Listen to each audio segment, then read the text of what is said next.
talking Oedipus Rex by Pier Paolo Pasolini.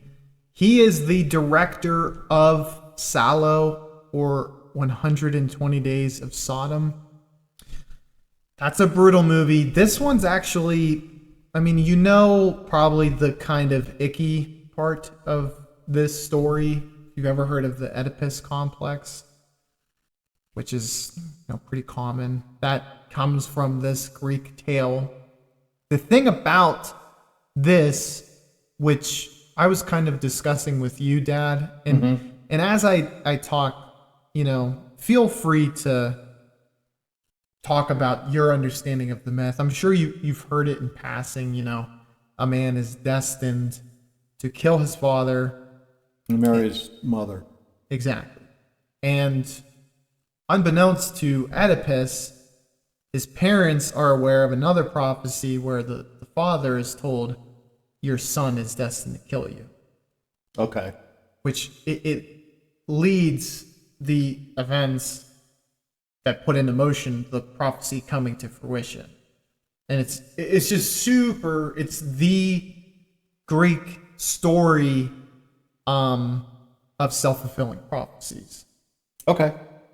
Which is just a really cool concept to kind of unwind or unpack. That's the word. That's the new terminology.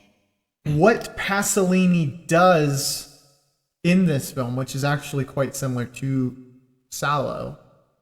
So the reason Salò is called Salò is because that was like the capital of the German-ran Italian puppet state. Post them, because they had exhausted themselves in their hope to reestablish a new Roman Holy Empire. Right. They had ran out of steam, but they were allies with Germany. So Germany's like, okay, well, we'll take over. We got to take this foothold and use it as a fucking outpost for us, or whatever you want to call it. Yeah. And they ran it as you would expect. I mean, like, as Americans and anyone who looks at a historical context, we look upon the Germans as not so great from that time period. Right. But even the Italians, who were their allies, a lot of them, and Paolo was a communist, really disliked the Nazi occupation of his country. And he wasn't Jewish, so it wasn't for that reason. But I think it was because it's like, hey, this isn't our land, but we have complete and total power. So, like, the authoritarian, he fucking hates authoritarianism. So I don't know if I said it well, but basically, when you have foreign authoritarian influence in your country, they're going to treat even allies kind of as like pawns, which is very, like, not on the same level as them. Oh yeah, the Nazis. Yeah, sure. And I think Paolo, this too is supposed to be commentary on like that time period of Italian history, because he starts with an epilogue or a prologue and then an epilogue that's set in modern day. And for those who are deeply familiar with Oedipus, I think it makes sense, but it's easy to explain. Like, what leads Oedipus to doing so is probably a subconscious want for power. He kills his dad, who is the king of those lands. Right. And he does so for, like, it is power. You know, he says it's out of disrespect. He's on a road after just getting his prophecy. So he's mad. But then the king, who happens to be his father, disrespects him, is like, hey, get the fuck off the road. Basically, like, you're a second-class citizen, clear the way. Right. And he doesn't take so lightly. So he kills his men and then kills him. He's clearly a king. I'm not sure why this becomes a great mystery to him. Because he's like, who killed the king later? Because there's another prophecy. It's like, this land, and I want to say it's Thebes. I think he No, I goes. think it is Thebes, but that popped in my head just like 10 seconds ago. He's raised in Corinth because the prophecy that the dad gets, the dad tells the mom wants to have the baby killed.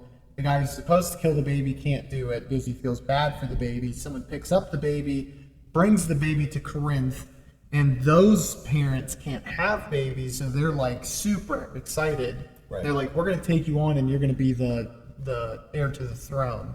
Right. And he's having nightmares that are stemmed by the fact of other kids bullying him, saying, you're not truly your parents' kid. Oh, okay. And that's why he gets his prophecy. So it's all power, because he wants to be of royal blood, I think.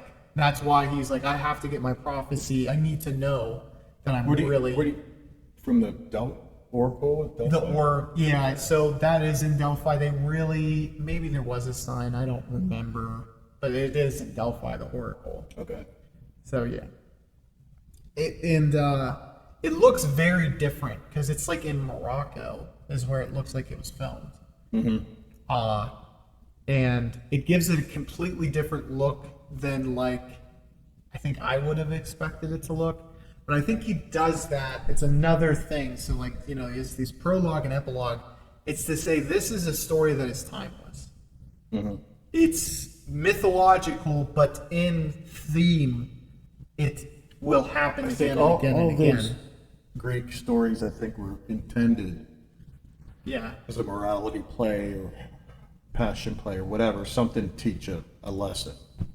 In that one, I think it's taboo for the Oedipus complex part, and people it gets looked at as like, what is this about human psychology? Because like Freud ends up kind of co-opting it and becomes the new guy who's like Oedipus complex everything. Right. But what that is supposed to signify is, after everything goes to shit and all the chaos and violence that comes with a passion for power, you probably yearn for simpler and more peaceful times, which is what you would have as a baby with your mother.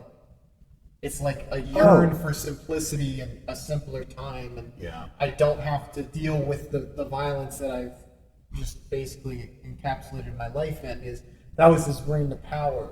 It killed the king, right? And then there was like another, I don't know what the fuck it was that he kills. Kind of looked like the Oracle. Oh, it was weird, but the Oracle still lived. It just had like similar head dressing. Okay. So it was like him, like it was revenge again, but it was like, you gave me the shitty prophecy. Right. I think that's why he killed it. And that's what earned him the right to take the throne in Thebes. Is because he slayed this thing that was bothering Thebes. Oh, okay. It's interesting, man. Because you discount a lot of what that myth is trying to say, like I said, because of the Oedipus part. But I do think there's a lot of truth. Yeah. And it makes a lot of sense if you are willing to give it a benefit of the doubt. Right. And human nature, and maybe the nature of man, is to want more power. Yeah. As much power as you are capable of achieving, you want to achieve. And that does complicate your life a lot. Sure. Yeah. You really, if you overextend, right? Yeah. Then there will be chaos, probably, in your life. In that craving for chaos, like everyone's crave for power, the father's crave for power, to not have this child kill him, is what sets this everything complicated. Yeah. So he doesn't want to lose power to his own son. Right. So he has him killed, and he isn't killed, but it happens. Yeah. And what I had said, and this is humorous if you have a humor like me, his prophecy was kind of simple to avoid.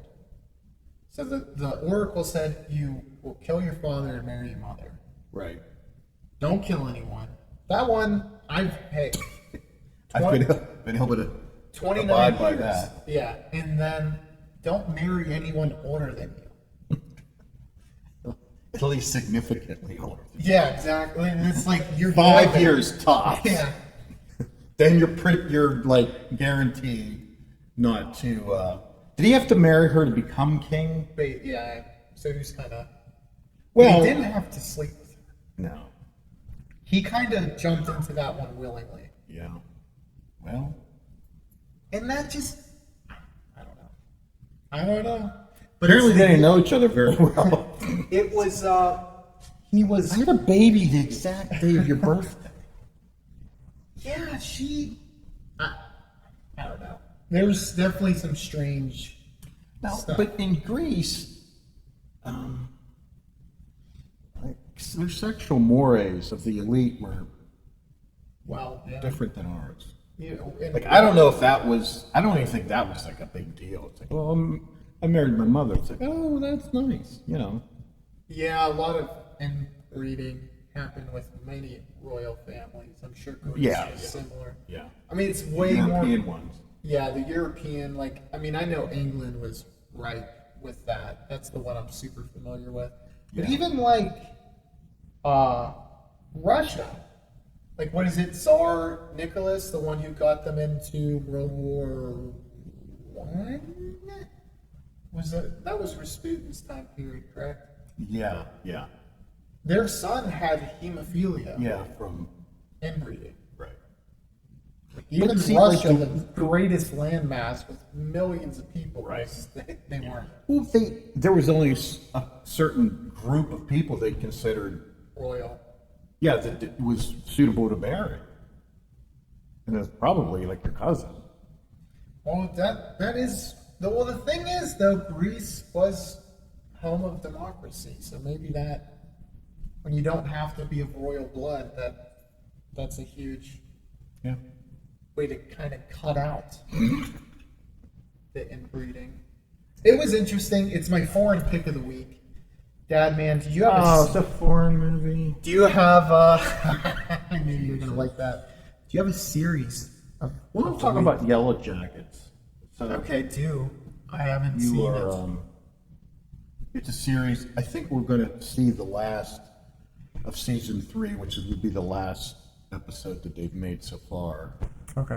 So I don't know what's gonna happen, but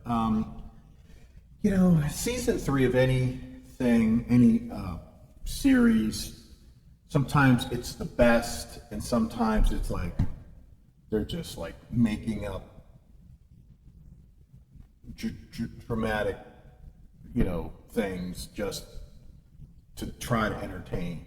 Right. And this one kind of seems like there is like all these accusations and distrust, and this person murdered this person, and it kind of seems like it's got to there. Now, I may really like the finale of season 3. Are you familiar with? It's a soccer team from New Jersey. It takes a plane ride to Nationals, I guess. I think it's Nationals, and it there's a plane ride. In somewhere in the wilderness, and I don't know why they can't find them forever, but so they're out there and all these ongoing things going on. They eventually get rescued, they come back, and then it's like the past comes back to haunt them, and so they show like things happen back when they were like in a wilderness, and then things in their modern day lives, and they resort to cannibalism, and supposedly I figured, there's a entity or something they feel somewhat that is guiding them and helping them, and it's almost like they're druids or something to kind of worship nature, as a god. It's interesting. I don't know how. I to be honest, I don't know how much. I don't know how they'd be able to do 3 seasons of that though. Yeah, I mean, if you complicate things, you bring characters in and you murder that character, and they help each other. And because when you were saying that this season's maybe it sounds like you think it's a little rocky. It could go either way based on the finale. I don't think like it's not their strongest. I think second one and 2, I think were pretty good. 3, like a lot of times, like I said, some series, the third one is when they hit their stride. Yeah, it's usually like seasons 3 to 8 if it's a long. Yeah, but I think 3 and 4 are usually when it's like, the characters are established and the drama's good and stuff like that. And this one I think is, and I think many suffer from this in the third season with current series because they probably run out of really good ideas to do a series about. In this one, it isn't a bad idea. It's kind of interesting. It's got a hook to it at least. Right. Cannibalism. Girls soccer team stuck in the wilderness. But it's just like things are just happening almost randomly, just to have an episode, really. Yeah. But I do, like I said, I at least want to see the finale for season 3 because it may be the last one. So. And season 1 and 2 are good, so you would recommend it. I'd give it a shot. I mean, if it's you may think it's your thing, you may not. Supernatural, kind of horror. Yeah, a little on the supernatural side. When they're out in the woods and stuff, they feel that there's like an entity that they have to sacrifice to that helps them to survive. I gotcha. And then they, modern day, really, that would be if they committed murder and cannibalism. And they stick with you for a while. At least for a week. Yeah, that would bother me for a weekend, definitely. All right. Thank you. Thank you.